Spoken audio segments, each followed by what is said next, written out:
The Delulu mindset and the emotional manipulation that we use on our own selves works to a point, but the Delulu won't save you from hell. When you use Delulu to procrastinate the actual work that you're putting into or not putting into your life or spiritual life, you aren't building an empire. You are building self-destruction. Are you not embarrassed? This is really embarrassing. Ignorance is not bliss when it could cost you your eternal life. When you think that, things are fine, the rain and sun goes on both bad and good people. Really step back and look at the posture of your spirit, your relationship with the Father, your relationship with repenting to Christ for acknowledging the crazy and wrong things that we all do and partake in. Let's be for real, North America is on a hustle culture. Outwardly, a lot of us are on this grind mode, but spiritually, where is that devotion? This is my 7 deadly sins series, where in each video we break down one of the 7 deadly sins and we see how it might be disrupting our alignment with God. Stella, get into it, man. Hey guys, welcome back to my channel. If you're new here, I'm Stella. Today we're gonna break down the risk of mistaking being busy for being fruitful. The Delulu mindset and the emotional manipulation that we use on our own selves works to a point, but the Delulu won't save you from hell. Being Delulu works because it's less confrontational than acknowledging the truth.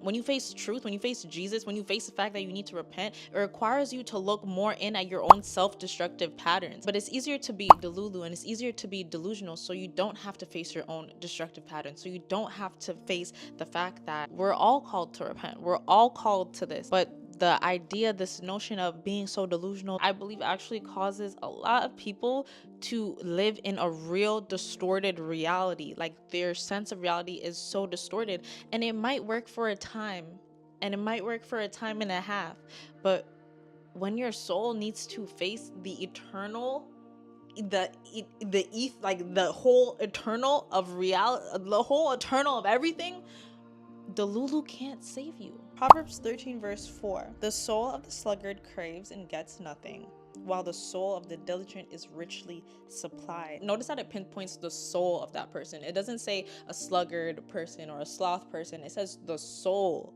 of a sluggard person. We already knew this though, because that's the whole point of taking this to a spiritual level, because it's not just the physical output, it's not just your physical work, it's not just your physical procrastination. That's what they want you to focus on, because they don't want you to really work on your spirit.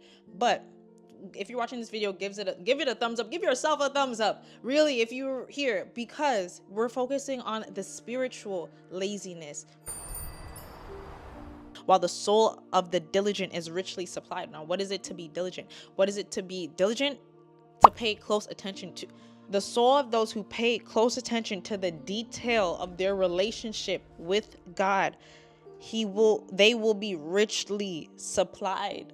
Pay close attention to our spiritual relationship. Pay close attention to our spiritual health, our spiritual hygiene. That's why I have a whole playlist of spiritual hygiene stuff that I will include up here. So we see that there's an emptiness, there's a craving, there's a yearning for people who procrastinate, for people who put things off. There's a yearning in their soul. And the same thing, putting off your relationship with God, putting off your relationship with going before Jesus and laying out your work and laying out what you've done and letting him to take control of your life. The procrastination of that, there's actually a yearning in your soul. We know that through God, we do good works. It's our spiritual works that we need to focus on. We know that through God, all things are possible. God gives us the capacity to do good works, and we're told and reminded this. So it's not the physical works. It's not the physical procrastinating on doing this. It's the soul. It's your spiritual state. It's your spiritual laziness. You know how you have a high maintenance friend and then you have like a low maintenance friend?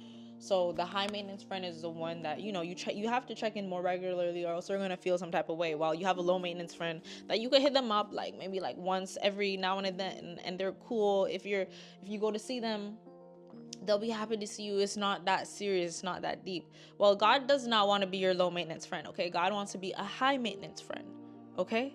a high maintenance friend, yes. And sometimes, more often than not, we fall back into our own lives and get caught up in our own lives that we make God a low maintenance friend. God does not need to be a low maintenance friend. God needs to be a high maintenance friend because he's going to make your life high value. We're all distracted, but we have to ask from what? What are we distracted from? As we're told, God causes the rain and the sun on both good and bad nations. But when you use sloth to hide from your sin, when you use Delulu to procrastinate from acknowledging the actual work that you're putting into or not putting into your life or spiritual life, you aren't building an empire. You aren't building a monument. You are building self-destruction. And the day that we all stand before the designer and the creator of every animal, every bird in the air, every creature in the sea, the day that we stand before the creator that birthed our life before we even figured out what life was, the day we stand before him and we answer, ignorance is not bliss when it could cost you your eternal life. When you think that, I'll look into that, or like, things are fine. The rain and sun goes on both bad and good people. Really step back and look at the posture of your spirit, your relationship with the Father, your relationship with repenting to Christ for acknowledging the crazy and wrong things that we all do and partake in. God the Father did not just watch from a distance. He sent his son, God the Son, to earth to participate and lead as an example. If you really study the history, you see that we are quite literally at the end of the times. There's not much time. It's getting weird. But I still need to get this watch. When did so many people forget that there is a beginning and an end? There is a beginning and an end where we have to answer to, and there's an eternal life that goes on past the average. An average human lives how many years? There is an eternal life for our soul beyond the physical body. And if you think that you could just wait till the end to figure it out, no, you need to start today, right now. You're gonna have to do it anyways. You're gonna have to pick up your cross anyways. You're gonna have to come to terms with everything that you've said, everything that you've uttered, every word that you've put out into the world, every action that you've acted on, and the ones that you've thought of and not acted on. You have to answer to those. Living in the darkness and being spiritually lazy and pretending that you don't, light beats darkness every time. And some of us have already experienced the light. Some of us have actually been into close contact with people and situations and events and things of the light.